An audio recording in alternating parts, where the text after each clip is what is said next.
بتائیں کہ کعبے میں ایمان افروز رونقیں بحال ہو گئیں۔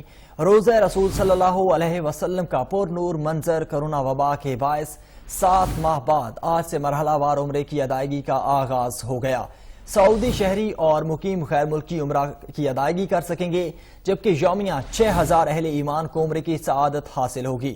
عمرہ زائرین کے لیے SOPs پر عمل درآمد لازمی قرار دیا گیا، جبکہ 18 اکتوبر سے 15,000 عمرہ زائرین کو اجازت ہوگی۔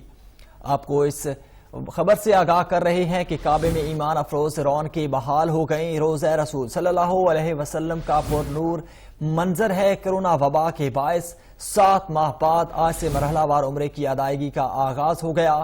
سعودی شہری اور مقیم غیر ملکی عمرہ کر سکیں گے، جبکہ یومیہ 6000 اہل ایمان کو عمرے کی سعادت حاصل ہوگی۔ عمرہ زائرین کے لیے SOPs پر عمل درآمد لازمی قرار دیا گیا ہے۔